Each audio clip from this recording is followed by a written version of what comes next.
en avons deux en ligne et deux en présence. Euh, donc, je propose la façon de faire suivante. Je vais vous présenter un à un les personnes. Ah, je peux m'asseoir aussi. OK, très bien. Alors, les personnes en ligne, nous avons Liba Latiri. Et nous avons Martin Beauregard. Donc, je ne sais pas quel comment loin on peut avoir. On n'a pas de souffle. Ok, très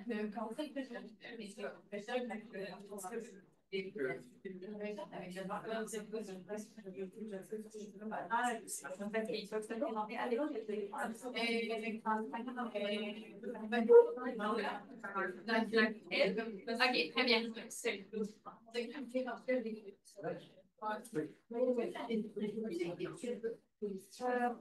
Donc, OK, j'avais pas les participants ont 5 minutes de présentation et ils ont des PowerPoint. Un peu comme des PowerPoint, mais très bien. Donc, la première personne à se présenter, ce sera Iba Lazeri. Est-ce que Iba est en ligne? Est-ce qu'elle nous entend? Est-ce que vous nous entendez? Bonsoir tout le monde, vous m'entendez? Oui, pour nous, c'est le jour, mais merci d'être là le soir pour nous. Donc, vous avez donc 5 minutes pour vous présenter. Iba, n'hésitez pas à allumer votre caméra si vous pouvez, si vous le souhaitez. Pour qu'on puisse... Euh, Pardon, j'ai un problème. Est-ce que c'est tolérable de passer sans l'activer? Comment? Oui, oui. Oui, oui, c'est correct. Et puis, je vais pouvoir passer vos slides, donc dites-moi quand je dois passer à la slide suivante. D'accord. Donc, je commence? Oui, allez-y, vous avez 5 minutes. D'accord. Donc, bonsoir à tous. Je vous présente aujourd'hui une réflexion sur la valorisation des déchets d'olive dans la région Fès-Meknès, un territoire clé au Maroc en matière d'agriculture oléicole, mais aussi fortement exposé à des enjeux environnementaux, sociaux et de gouvernance liés au rejet des huileries traditionnelles. Vous pouvez passer, s'il vous plaît?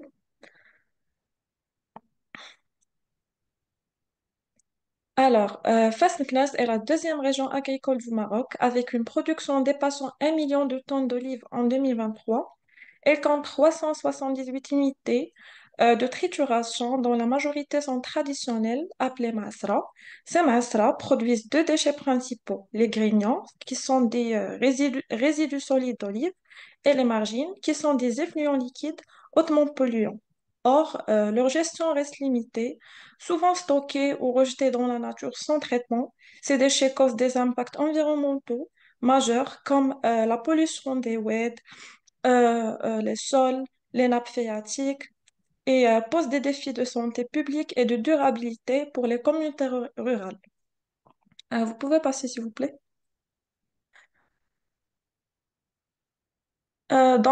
Ici, on n'a pas traité le processus de traitement des déchets d'olive, donc pour ne pas s'attarder, j'ai passé directement aux valorisations des différents déchets d'olive, en commençant par les grignons d'olive, qui représentent jusqu'à 40% du poids des olives traitées. Leur composition varie selon le procédé d'extraction. La page suivante, s'il vous plaît. L'extraction traditionnelle, qui contient des grignons très humides, riches en huile résiduelle, jusqu'à 8%, des procédés en trois phases, séparation claire de l'huile, de l'eau, des grignons secs, mais avec perte de matière organique, et procédés en deux phases qui contiennent des grignons très humides, mais riches en polyphénol et en fibres. S'il vous plaît, la page suivante. Donc, cette composition détermine leur potentiel de valorisation, extraction d'huile résiduelle par solvant, la transformation en granulés, biomasse ou bien des briquettes combustibles, et ainsi le compostage pour produire un amendement organique et l'extraction des composés bioactifs. Mais ces opportunités ne sont accessibles que si les déchets sont bien triés, traités et intégrés des chaînes de valeur locales. Vous pouvez passer, s'il vous plaît. Donc, ici, on peut constater un schéma qui résume le traitement des grignon. Donc, on commence par le séchage, ensuite l'extraction secondaire pour avoir l'huile des grignons, ensuite la valorisation pour obtenir de l'énergie, compostage et alimentation animale, et enfin le stockage et la gestion des résidus. S'il vous plaît, la page suivante. Donc, on passe maintenant au traitement des margines. Donc, les margines sont des eaux résiduelles de trituration. Elles contiennent une demande chimique d'oxygène qui dépasse presque 100 grammes par litre des polyphénols toxiques et peut provoquer des nuisances olfactives et sanitaires, toxicité des sols, une inhibition et germination due aux polyphénols. Donc, leur gestion est aujourd'hui est quasi inexistante dans les masras. Pourtant, elle pourrait être valorisée en biogaz ou utilisée dans des procédés de compostage, pilotée à condition d'un appui technique et réglementaire. Page suivante, s'il vous plaît. Donc, des innovations voient le jour. À Meknes, l'entreprise Olea a lancé la première unité de traitement moderne des grignons et margines au Maroc, valorisant ces déchets pour en faire de l'énergie, des composts et bientôt peut-être des produits à haute valeur ajoutée. On peut constater des utilisations des grignons d'olive et margines dans la région Fès-Meknès, comme la production des biofertilisants pour l'agriculture, la production du biocombustible, la valorisation de ces biofertilisants, le traitement et la production d'énergie, l'utilisation dans l'industrie cosmétique et l'utilisation dans l'industrie et de la construction. La page suivante. Euh, Malgré toutes ces opportunités, donc plusieurs défis suscitent. On peut constater l'absence d'un cadre réglementaire efficace. La loi de la gestion des déchets est peu appliquée et peu exploitée, notamment l'économie circulaire, et le manque de soutien aux petits producteurs et la non-intégration des solutions locales dans la politique publique. Donc là, on peut constater que la valorisation des déchets oléicoles est un levier de gouvernance, d'inclusion sociale et d'innovation, permettent à la région de Fès-Meknès de devenir un modèle de transition circulaire et en intégrant les petits producteurs et en soutenant les filières locales. Merci.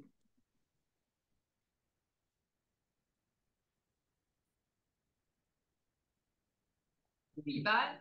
Nous avons, allez, Wendy, qui est prête. Wendy Rodriguez Castellanos, qui est chercheuse à InnoFibre. Donc, 5 minutes pour toi aussi. Pour être dans la caméra, il faut aller devant les chaises, c'est vrai. OK. Donc, quand on parle de la biomasse alternative, on parle d'une biomasse dont l'exploitation primaire n'est pas nécessairement pour le développement de nouveaux produits, des emballages ou quoi que ce soit. Donc, ici, on parle de biomasse qui ça pourrait être agricole, aux résidus de transformation alimentaire, forestière ou des autres. Pour le développement des emballages, j'ai mis des emballages, mais ça pourrait être aussi des mousses protecteurs, ça pourrait être aussi du papier. Chez nous, chez nos fibres, c'est que la partie qu'on travaille plus, c'est le pré-traitement de cette matière, les procédés de mise en pâte pour le développement de nouveaux produits papetiers ou nouveaux emballages, bioproduits, c'est notre nom qu'on me donne, puis la production de ce nouveau produit. Tout c'est la partie de la logistique de récupération, c'est pas nécessairement nous dans notre domaine des études, ni non plus les normes standards et les nouveaux produits développés. Par exemple, on utilise une source de biomasse. On va faire un pré-traitement, soit le broyage, le tamisage, la granulation, le lavage, le séchage. On peut prendre, dans toute l'année, présenter 150 kilos qui ont été convertis en emballage. Donc, quand on parle d'une certaine quantité de biomasse, on parle de beaucoup de biomasse. Les traitements pour la mise en pâte qu'on utilise avec toute cette matière alternative, c'est la mise en pâte par extrusion. Parce que c'est un système qui nous permet l'intégration de créer quelque chose homogène à la fin Parce qu'on n'a pas de longs fibres quand on voit, on a aussi des fois de poudre, on a aussi des fois de toutes sortes de matières. Aussi, on utilise moins d'eau que dans la méthode de mise en pâte typique. La transformation emballage, je vais remettre la vidéo sans bruit pour faire la pâte moulée. On a deux équipements chez nous, c'est l'équipement industriel, mais on a aussi un équipement semi-pilote. L'équipement semi-pilote, il a deux bassins. Donc, ça veut dire qu'on peut faire un mélange de deux couches ou deux matières pour le développement d'un nouveau emballage. Tout ça, c'est encore dans la recherche et développement parce que ça s'en vient le défi technologique, que c'est la mise en échelle de tout ce qu'on développe chez nous. Parce que, justement, les enjeux de traitement, c'est après la logistique de récupération, c'est amener la matière chez nous. La majorité de toute cette biomasse, c'est plus de 80% d'eau.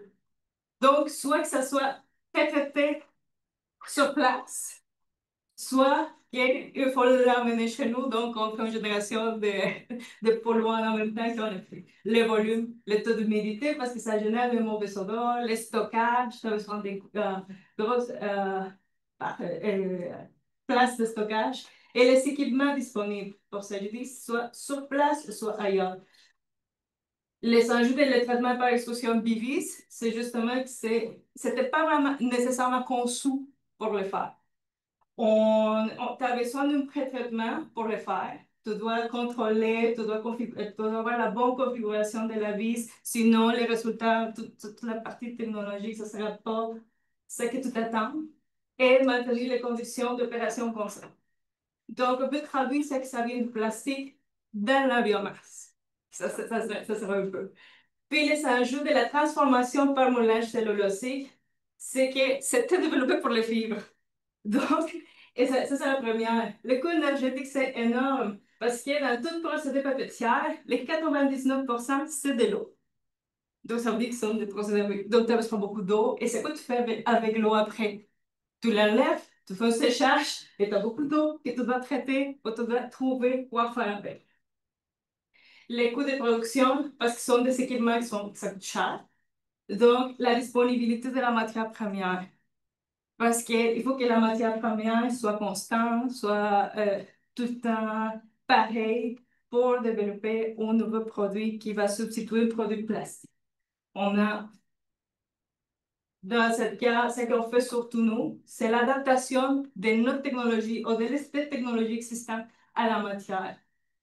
Et ça nous permet de la réutilisation des équipements existants. Ça permet de déboucher pour toute la partie tant papetière, comme plastique, comme manufacturière, pour dire vous pouvez utiliser ça pour faire autre chose. Mais aussi, ça présente un défi de logistique et tout ça que je mentionnais. Et ça aussi ouvre l'opportunité pour le développement de nouvelles technologies ou de nouveaux procédés. Pour cette encore, on reste avec le défi logistique. Les coûts de production, c'est qui va prendre la décision de donner l'argent? Comment est-ce qu'on va trouver une collaboration pour acheter tel équipement qui va dans une région? Parce qu'on se trouve souvent avec ça. Puis, et aussi, on travaille beaucoup pour réduire l'utilisation d'eau dans les procédés. On a réussi à travailler avec 75% d'eau. Ça veut dire on a réduit 20%. Et je suivais la nouvelle, je pense que ça m'a pris 5 minutes. Merci. Tu peux prendre la première chaise la plus éloignée. Nous allons passer avec Martin Beauregard en ligne. Martin, est-ce que tu es là? Oui, bonjour, je suis là. Martin, qui était un de nos artistes à l'exposition de la biosphère. Donc, Martin, qui est professeur à l'Université du Québec en Abitibi-Témiscamingue. Je te laisse te présenter, nous présenter. Oui, ça marche. Donc, vous avez la présentation en ligne directement. Donc, je ne ferai pas le partage à ce moment-là. Ma présentation va être plutôt différente aujourd'hui. J'ai préparé un extrait vidéo qui présente nos recherches, qui va faire à peu près 3 minutes. Mais juste avant, je vais quand même contextualiser l'enjeu de cette recherche. Donc, on peut passer à la suivante. Donc, dans le cadre de nos recherches, l'objectif principal, c'est de repenser, de redéfinir des modes de fabrication d'objets, que ce soit en art, en design ou en ingénierie, et aussi de repenser l'utilisation qu'on peut faire des matières résiduelles, notamment forestières et minières. On peut passer à la suivante. Merci. Donc, la problématique à la base de nos recherches, c'est celle qui est liée à la production et à la gestion des résidus industriels forestiers et miniers. Donc, il y a différents résidus qu'on va réutiliser, notamment les copeaux, les sciures, la cendre et aussi le déchet de bois reconstitué. Et à travers les technologies d'impression 3D, ce qu'on essaie de faire, en fait, c'est de redonner une seconde vie à ces matériaux-là qu'on va pouvoir utiliser ensuite à travers différentes disciplines en recherche. On peut passer à la suivante. Donc, notre approche est principalement intersectorielle, c'est-à-dire on va réunir les expertises de différents chercheurs en provenance des arts, du génie et des sciences naturelles. On va entrecroiser notamment les approches en recherche expérimentale liées à la caractérisation des matériaux et aussi en recherche-création dans le cadre de la création d'œuvres ou de produits en design. On peut passer à la suivante. Il y a différents axes de recherche qui sont abordés, notamment art, design et patrimoine, à travers lesquels on souhaite aussi valoriser le patrimoine naturel et culturel à travers des pratiques souvent in situ qui s'intègrent à travers le territoire et les environnements forestiers ou miniers, et aussi à travers la médiation scientifique des différentes approches et recherches qu'on a développées. On peut passer à la suivante. Il y a un autre axe dans lequel on va davantage focuser sur l'optimisation des technologies, des procédés d'impression 3D à travers la caractérisation des matériaux, mais aussi la valorisation de savoir-faire à la fois traditionnel, notamment dans l'intégration de la céramique ou différentes formes de métiers d'art, et aussi le caractère plus innovant aussi qui est en lien avec l'impression 3D. On peut passer à la suivante. Et à travers ça, on va chercher aussi à développer des synergies dans le cadre de différents programmes ou projets pilotes pour réunir à la fois le milieu universitaire, celui de la culture et aussi de l'industrie. Donc, on essaie de s'intégrer aussi ou de produire des développements circulaires à travers différentes approches en lien avec l'intersectorialité. On peut passer à la suivante. Donc, l'un des projets sur lesquels on a travaillé, qu'on poursuit cette année, est lié, en fait, le titre, c'est Réimprimer le territoire. C'est un projet qui prend forme à travers un environnement minier, celui des parcs à résidus à Malartic, et à travers lequel on a réutilisé des matériaux. On peut passer à la suivante, dans laquelle on va directement sur le site pour faire la collecte de ces matières résiduelles qui sont des stériles rocheux. On peut passer à la suivante, qu'on va ensuite intégrer à travers des mélanges pour produire des pâtes en fait d'impression qui vont aussi intégrer des matières notamment forestières comme la cendre ou la sciure et qu'on va utiliser pour ensuite modéliser et imprimer des œuvres en 3D. Et on peut passer à la suivante, lesquels seront par la suite réintroduits sur le lieu d'origine à partir duquel on a pris les matériaux. C'est une façon aussi de pouvoir interroger notre rapport à la fois à l'histoire, au territoire, puis aussi aux transformations, cette dimension plus anthropique à travers laquelle on va créer ces liens ou ces cohabitations aussi entre humains et autres qu'humains. Donc, je vous laisse terminer à travers le visionnement de la vidéo, qui est la prochaine slide, qui fait à peu près 3 minutes.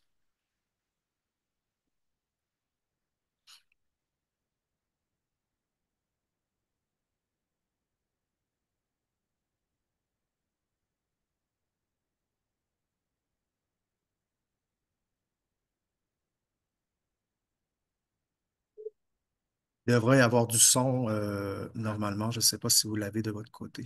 Oui. Oui, merci. Est-ce qu'on entend en ligne? Je peux pas venir en même temps. Est-ce que le son est entendu en ligne? Non, non. Pas en ligne, non. Mais si vous l'entendez dans la salle, c'est bon. Moi, je connais déjà la vidéo, donc. Oui, mais il y a plusieurs Ah, oui. participants en ligne, donc pour Ah, le OK, bénéfice c'est bon. des autres participants. Oui, bien sûr. Merci.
C'est à vous?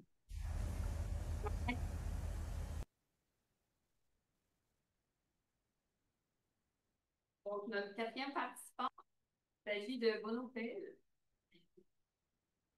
Il nous vient, donc, il est professeur en études critiques de l'innovation à l'Institut Copernicus pour le développement durable et au département des géosciences de l'Université d'Utrecht aux Pays-Bas.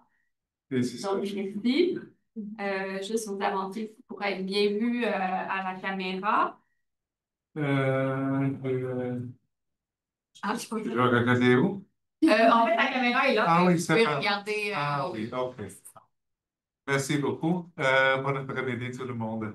Donc, je m'appelle Bono. C'est côté disciplinaire, c'est un peu différent, mais c'est développement durable. Ça, c'est pas très rare, mais c'est science de l'innovation et c'est bien le côté un peu conceptuel euh, des sciences de l'innovation. J'ai changé le titre un peu, désolé.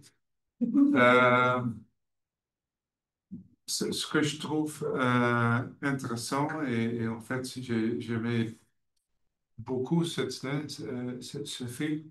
Si on pense transition, transition vers l'économie séculaire, si on cherche des images sur le Google Images ou ailleurs, bon, assez souvent, ce sont des objets qu'on trouve et ce sont généralement des objets qu'on montre. On cherche de l'innovation, on cherche des produits, des processus innovatrices de produits. C'est généralement conçu comme des choses, les innovations.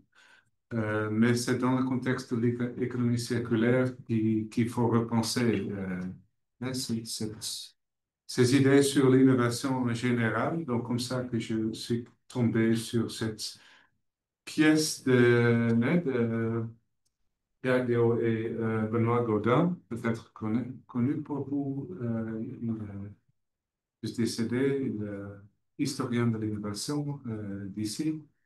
Euh, C'est souvent conçu comme innovation technologique. Si on parle d'innovation, on pense technologie.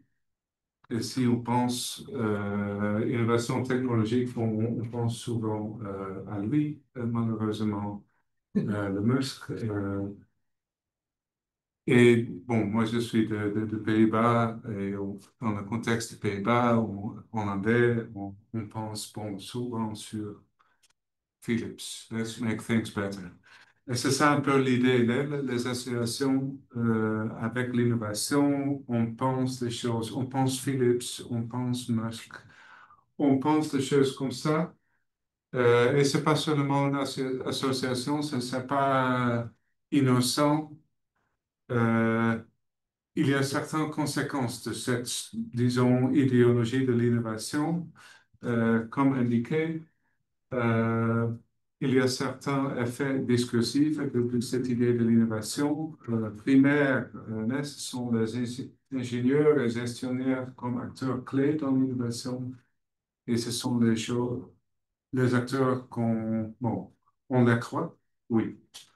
Euh, bon, c'est pas innocent de cette idée de l'innovation. Et je pense que c'est dans le contexte de transition vers économie circulaire, il faut se rendre compte de cette idéologie de l'innovation.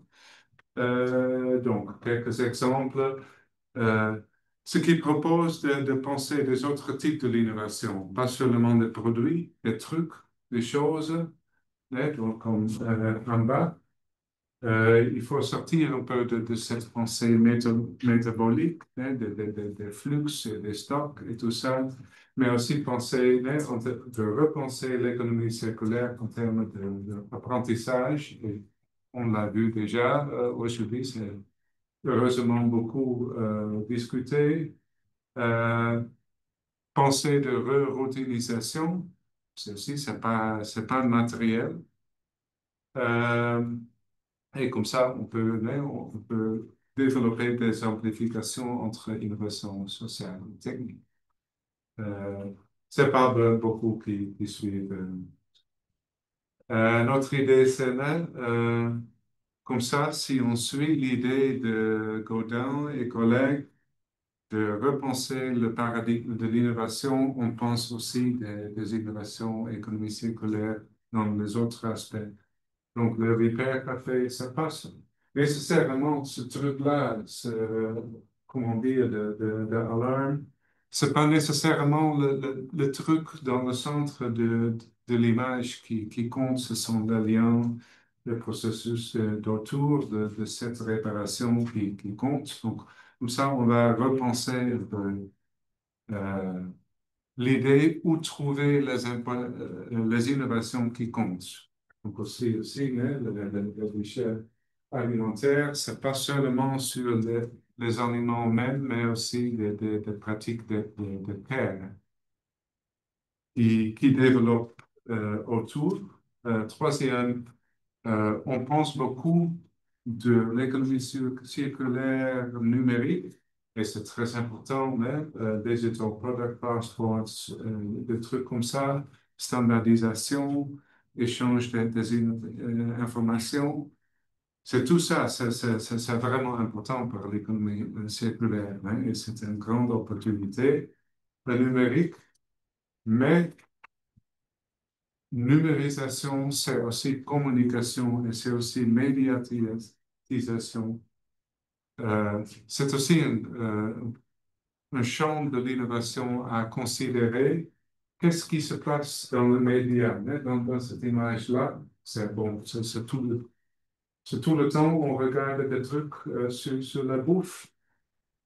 Quand on regarde cette fascination avec le truc, c'est pas innocent. Il y a dans le média, il y a certaines innovations qu'on peut chercher, la manière de penser les aliments, nourriture. C'est pas innocent de façon qu'on montre les choses, les aliments. Là, je ne comprends pas, mais c'est aussi quelque chose à considérer avec la médiatisation, même comme ça, hein. Ça arrive. Et, et ça, je comprends, oui, bien, puisque c'est en néerlandais. Ça veut dire le Virgin Plastics chinois, bon marché, ça tue nos recycleurs, hein. C'est notre industrie qui est en train de complètement tomber comme ça. C'était un justement, petit article dans le journal, mais le fait que c'était tellement petit, c'est un peu choquant, mais aussi, né, donc il faut repenser seulement, pas seulement la numérique, mais aussi communication, médiatisation de l'économie circulaire. C'était le troisième exemple. Bibliographie, et c'est tout. Merci pour votre attention. Merci, Bruno. Oui, donc on va se mettre ici, on va faire la table ronde. Donc, malheureusement, on a Martin qui a l'image, mais Iba n'a pas d'image. Donc, on va mettre l'image de Martin et Iba, on faudra l'imaginer. Ouais. Donc, on a une série de questions. Donc, je vous invite, vous avez eu des questions en avance, mais je vous invite à y répondre si vous souhaitez vous répliquer. On peut faire ça sous forme de discussion, mais prenez le temps aussi de ne pas répondre à toutes les questions parce qu'on n'aura pas le temps de tout les faire si on les répond. Mais je pense que celle-ci, elle met bien la table. Donc, est-ce que vous pensez que l'innovation technique et l'innovation sociale sont contradictoires? Peut-être Bono, vas-y, commence parce que je pense que c'est dans la continuité un peu de ce que tu nous as présenté du toi tous. Oui, oui, c'est une bonne question. C'est un peu dans mon histoire aussi de créer un certain contraste entre les deux. Et c'est compréhensible de faire le contraste, considérant que cette idée de l'innovation technologique vient avec certaines idées sur les produits. Ça vient avec un certain commodification, si on peut dire en français. Réification de l'innovation, ça vient avec certaines idées sur valeur des choses, ça vient avec certaines idéologies de marché. Donc, ça vient compréhensible que historiquement, l'innovation sociale est pensée comme quelque chose de complémentaire, ou quelque chose qui vraiment attaque cette idée de l'innovation technologique. Mais c'est dans l'économie circulaire qu'on peut voir assez clairement que plus concrètement, ils sont complètement complémentaires. On fait d'objets, il faut avoir le savoir des objets. Hein. Il faut développer des liens autour des objets. Il faut développer différentes façons de travailler avec le processus. Donc, dans l'économie circulaire, on peut voir clairement que bien qu'il y ait ces différentes associations idéologiques, en fait, c'est un, c'est un peu artificiel de les juxtaposer, si c'est français, de juxtaposer. Et bon, très intéressant. J'aime une discussion un peu romantique chez Mathias, c'est d'accord. Euh, et Ima, qu'en penses-tu? Pour la première question, donc je pense que l'innovation technique et l'innovation sociale sont complémentaires car l'une apporte des solutions matérielles comme des technologies ou bien des procédés, tandis que l'autre crée des conditions humaines et sociales pour les adopter. Par exemple, l'inclusion, les comportements, mais elles sont souvent désynchronisées, je pense, car quand la technologie est développée sans tenir compte des réalités sociales, ou quand les dynamiques sociales n'ont pas les outils pour intégrer de la technologie. Donc, c'est ce que je pense. Merci pour votre question. Et donc, le fait que ce soit mal synchronisé, des fois, finalement, ça amène des frictions, là. C'est pas toujours. Ça amène finalement des contradictions, puisque si la société Oui. est prête, d'accord, donc il faut une bonne synchronicité. D'accord. Et Martin, est-ce que tu voudrais rebondir sur quelque chose? Oui, ben, je pensais à la question des habitudes sociales, notamment développées chez Borio. Puis, tu sais, à chaque technologie, il va toujours avoir un comportement aussi qui va être développé. Donc, je pense qu'il y a un enjeu aussi qui est celui de l'éthique par rapport à l'ingénierie, c'est-à-dire comment penser la technologie intégrée à travers des habitudes aussi sociales. Donc, ça rejoint des questions interdisciplinaires ou d'intersectorialité. Le fait aussi que je pense que l'arrimage entre les deux vient à partir du moment où il y a une conscience de l'un et de l'autre aussi, ou des enjeux par rapport entre disciplines. Il y avait la question des émotions qui avait été aussi soulevée avant la table ronde et je pensais aussi à celle de l'empathie, notamment qu'on développe en design. Donc, je pense qu'il y a une prise de conscience sociale aussi, engagée environnementale qui doit inclure à la fois notre rapport entre humains, mais aussi par rapport à la nature, qui doit être intégrée aussi à travers le design industriel. Puis, je pensais aussi à un autre aspect qui est celui peut-être aussi d'innovation qu'on n'implique pas l'individu, mais qui en réalité a quand même des implications importantes. On peut penser en termes de société, de développement social de façon plus élargie par rapport à l'implantation, l'utilisation de certaines technologies.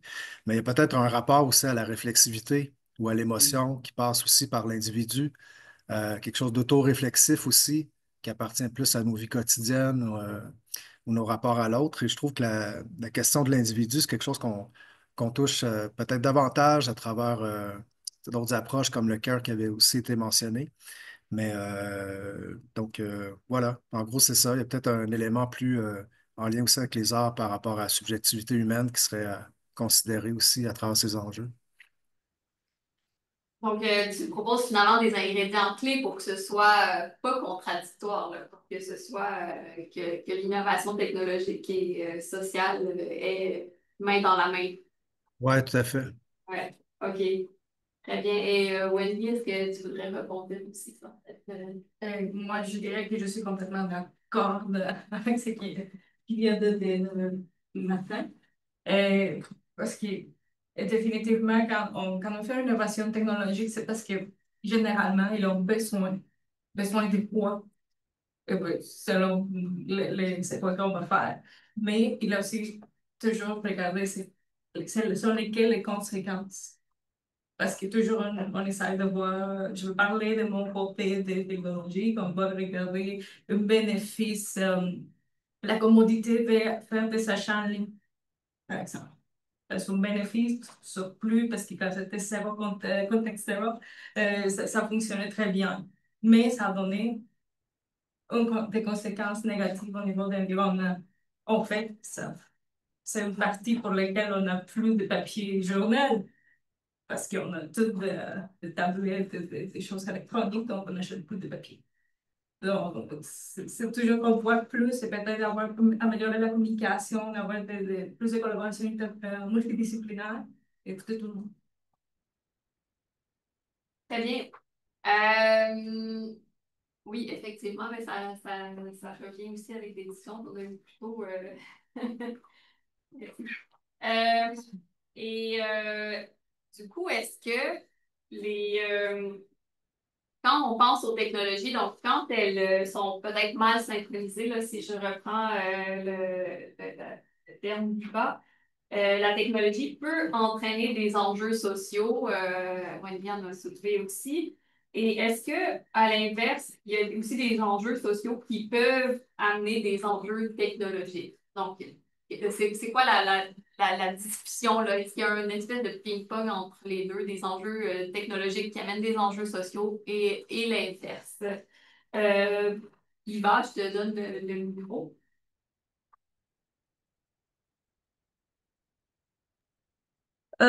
Donc, je pense que la technologie peut entraîner des enjeux sociaux. Par exemple, elle peut exclure certains acteurs, comme les petits producteurs, si elle n'est pas adaptée donc socialement. Et toutefois, ignorer les enjeux sociaux peut freiner l'adoption ou l'efficacité de ces technologies. Euh, Par exemple, euh, je peux dire sans acceptabilité sociale ou bien même si la technologie peut être efficace, elle peut être rejetée. Donc c'est à mon avis, c'est mon opinion. Merci. Martin, est-ce que tu as quelque chose? J'espérais passer le dernier, mais c'est bon, je vais y aller. C'est une question complexe. Tu sais, je pense qu'il y a des enjeux à mon avis, se rapportent aussi à l'éthique, mais une des problématiques, c'est de savoir aussi quelles sont, parmi ces technologies, celles qui sont utilisées comme des outils. Et il y a des nouveaux usages aussi parfois qui émergent qui ne sont pas prévisibles. Donc, on ne peut pas, par exemple, légiférer ou développer un produit avec une fonction socialement plus intégrée ou engagée sans forcément savoir quelle utilisation on va en faire. Et je crois que dans la technologie, il y a beaucoup aussi ce facteur de réappropriation.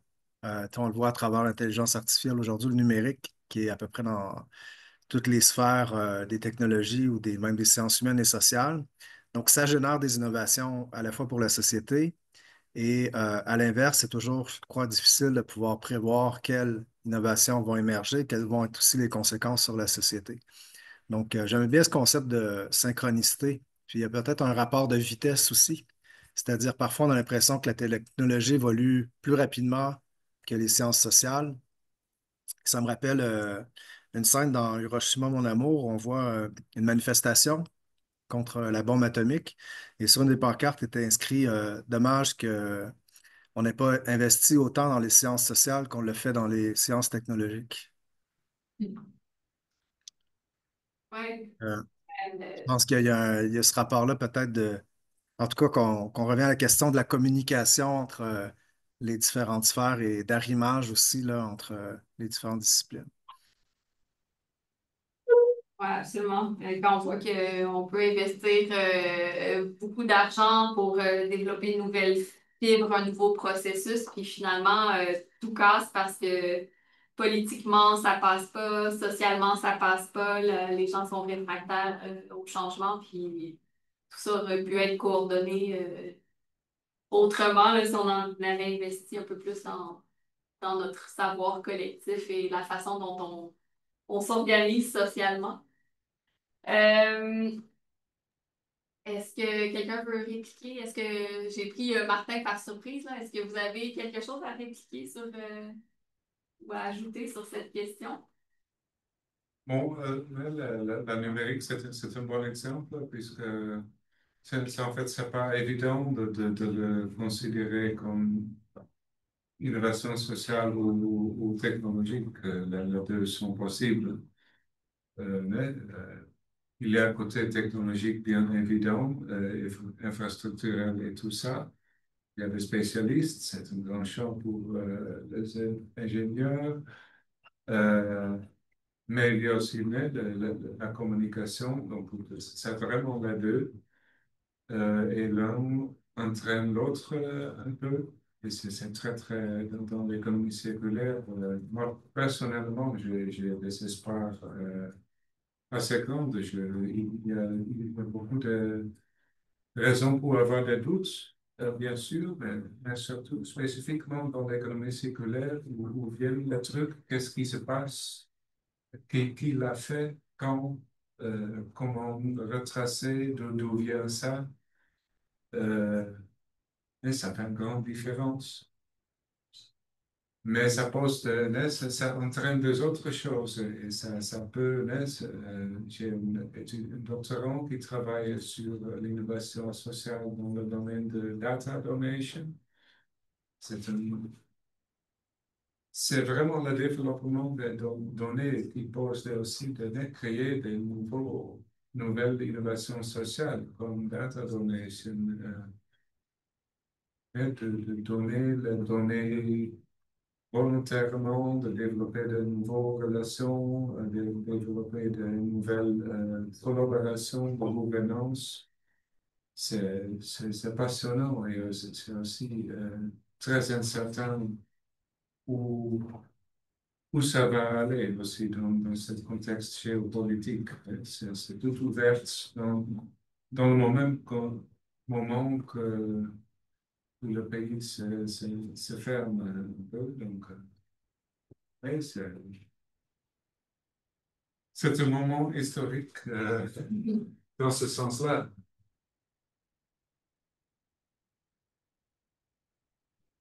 Est-ce que...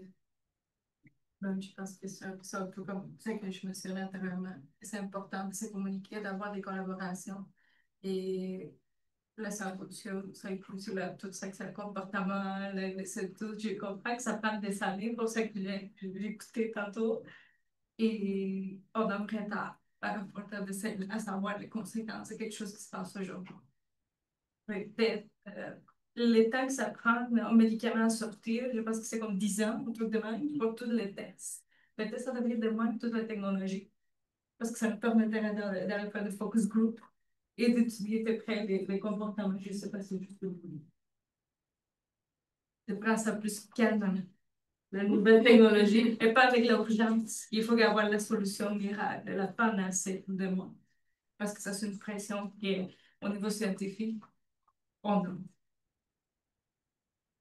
Donc, le développement lent technologique. Pour améliorer la collaboration, parce que comme je dis, ça que j'ai compris, c'est que les études sociaux, pour des comportements, pour des conséquences, ça prend du temps. Oui.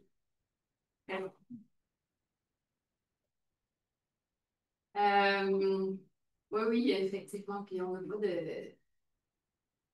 n'a pas de garde-fou là, pour les technologies qui s'avèrent être pénibles finalement pour la société. Mais, comme les médicaments, on devrait faire des tests en laboratoire. Oui, c'est pour ça que je me file comparative. On, on parlait de données. Tu sais, on aime bien prendre des décisions avec des données probantes, des décisions éclairées. Et puis on parle beaucoup de collecter des données, partager des données. Est-ce que la, l'étude des impacts sociaux, est-ce que, donc, quelles sont seraient les données clés là, qu'il faudrait inclure de façon sine qua non dans nos évaluations des impacts sociaux? Est-ce qu'il y a des données clés? Et sinon, est-ce qu'il existe des facettes sociales là, de notre société qui se traduisent peu ou très mal en données, mais qui sont tout de même très importantes et qui devraient être prises en compte?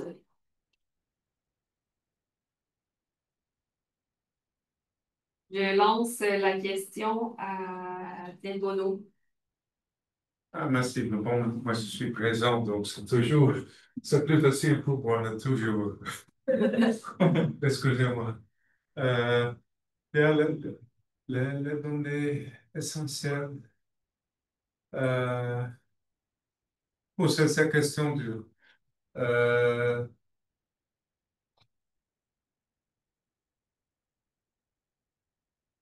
Je pense en tout cas, c'est important de se rendre compte de possession des données et de se rendre compte des données qu'on n'a pas. Ce qui est dans un contexte de boycott, par exemple, c'était pour trop longtemps, c'était caché si un certain produit était d'Israël ou West Bank ou non. Il y a certaines raisons de vouloir savoir. Mais bon, c'est bien au-delà de ça. Il y a des autres dimensions géopolitiques maintenant. On avait la même chose avec la Russie, avec la Chine. Et aussi, il y a beaucoup de différentes difficultés dans la communication internationale. C'est un important projet européen, je trouve, de développer notre union dans ce niveau-là aussi. Donc, bon, notre place pour ce truc comme ça, je trouve important. Donc, c'est plus le côté gouvernance que je voudrais souligner. Pas tellement de données même, mais trouver de façon bon de développer la collaboration et aussi de se rendre compte de prendre soin des données qui sont difficilement à trouver. Des données sur les flux internationaux.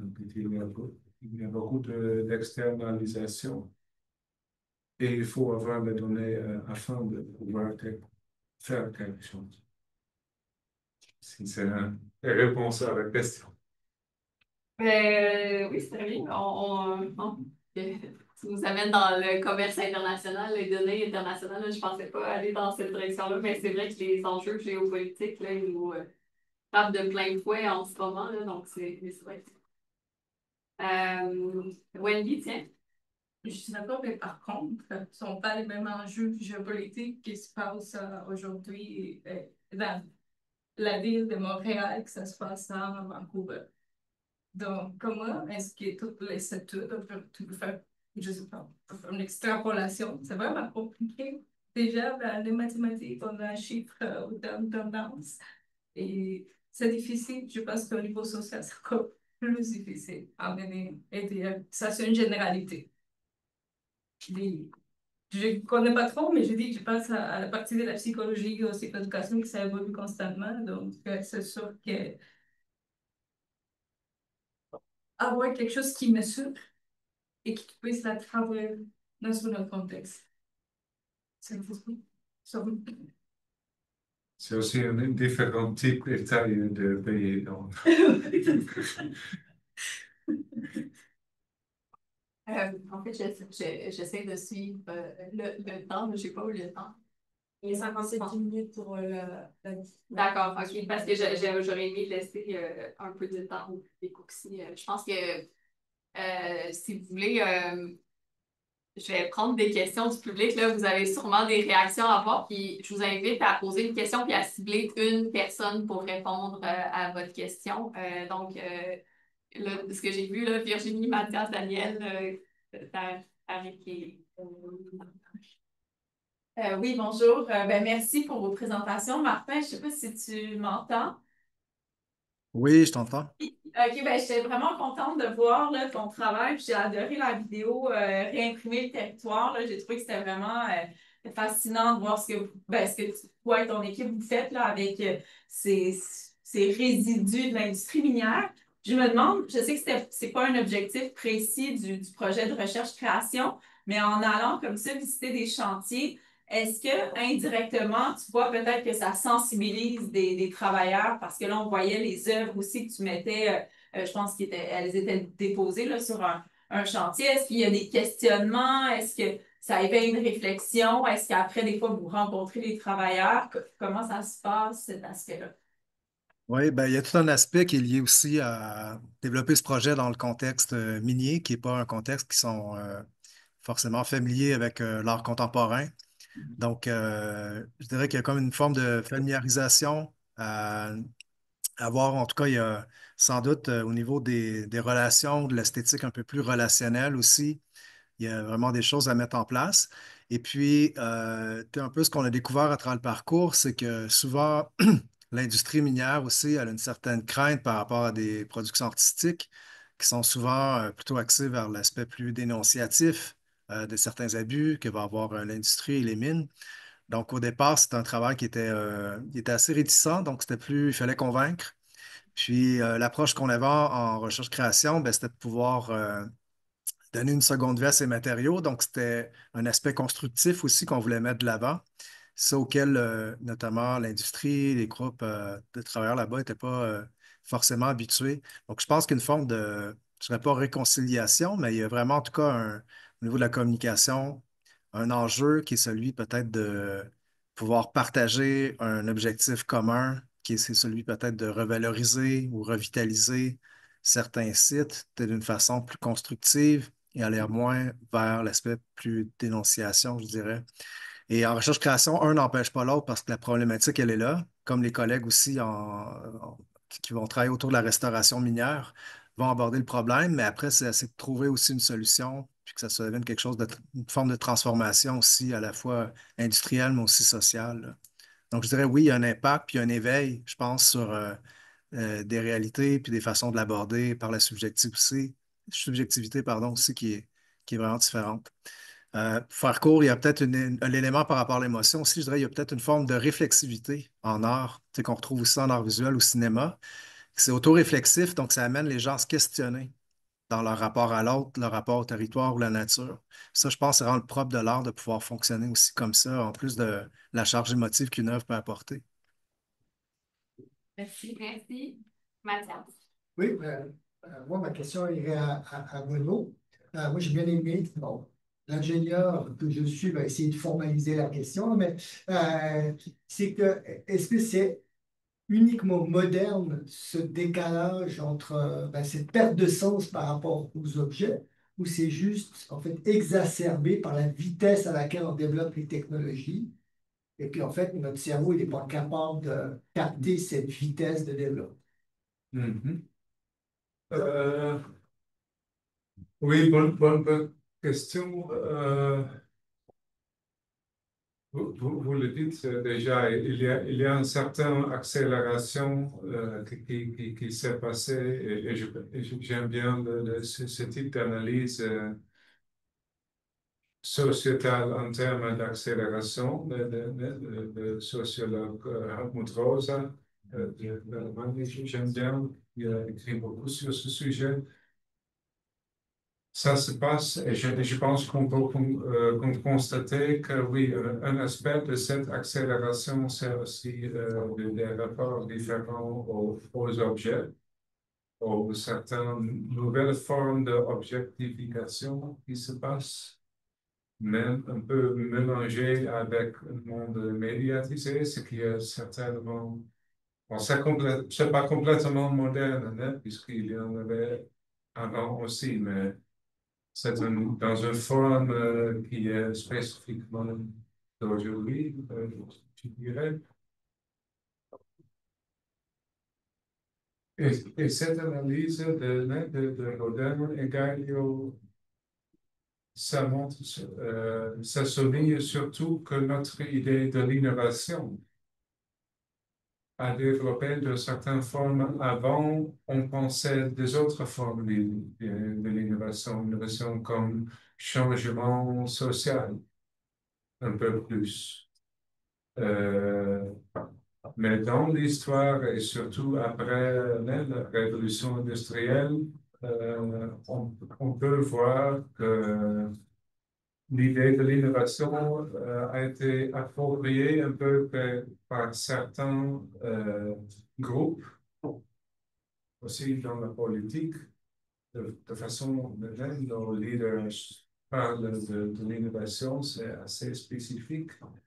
Et ça, même par exemple, dans le documentaire, le type de l'innovation qu'on voit là, il y aurait des autres exemples aujourd'hui dans notre session.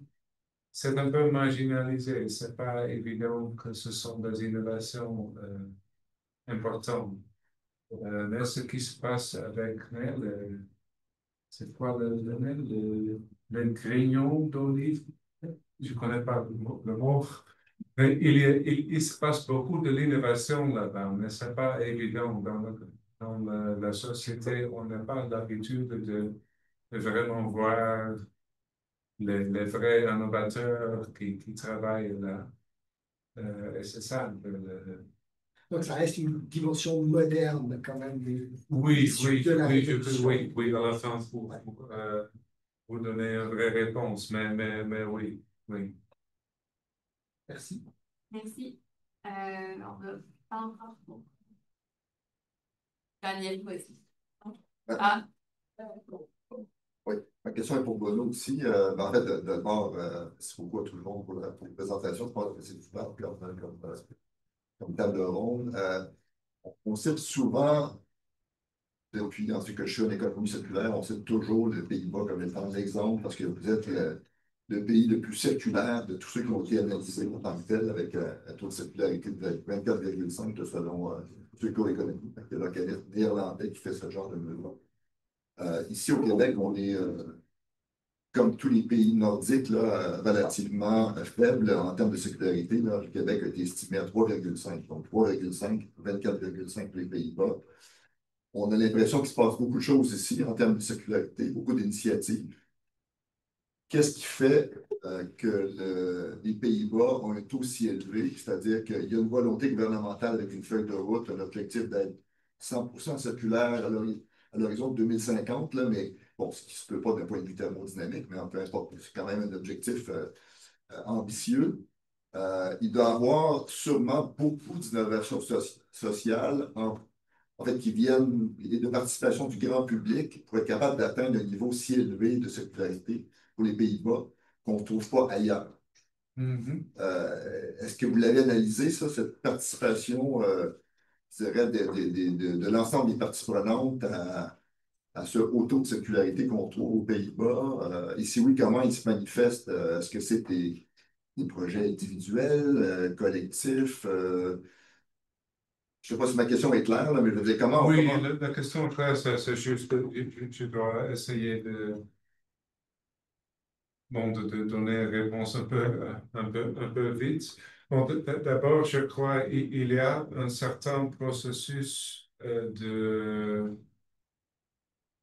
d'être le champion avant et on a perdu un peu l'avantage. Je ne Il sais pas, je connais il pas y a un d'autres pays. certain effet là, il y a certainement certains ralentissements dans l'économie circulaire et les politiques environnementales plus généralement. Quand j'étais jeune, on était bien, on était fort, on était presque champion du monde comme dans le foot. Euh, Mais c'était une fois. Et surtout dans notre gouvernement maintenant, c'est vers cette politique urbaine Trump.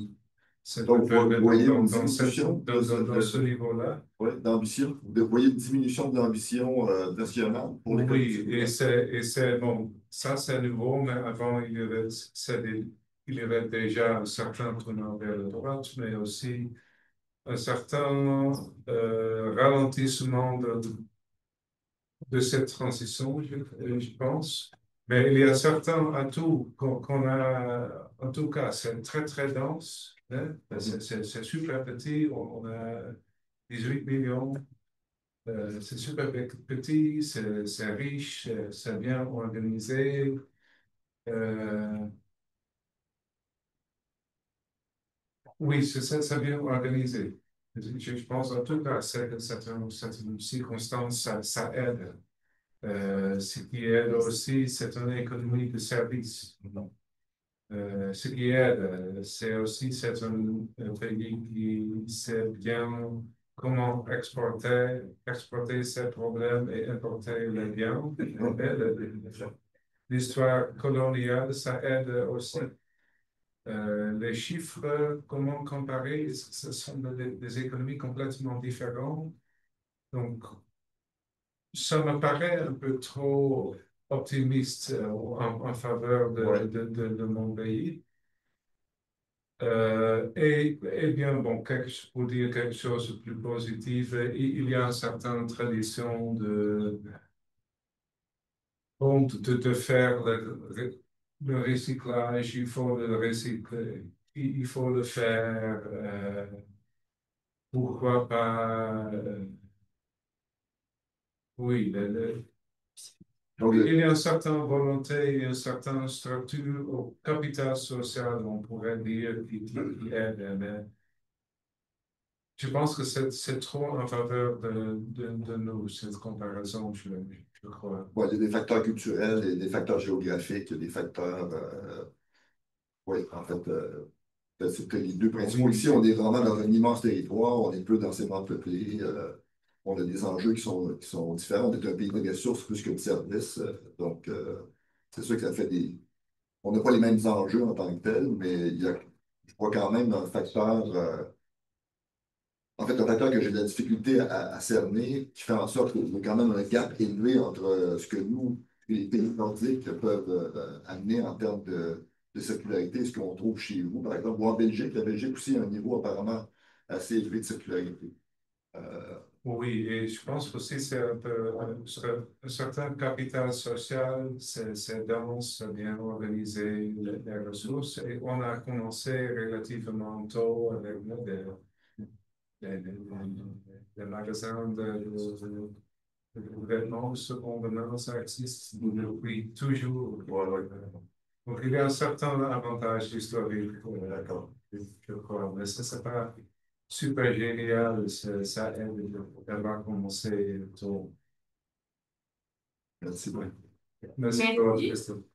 Ben, merci vraiment à nos quatre participants. Merci d'être sur ce panel et pas l'idée. Merci. La nuit, là, Merci à vous. mais merci.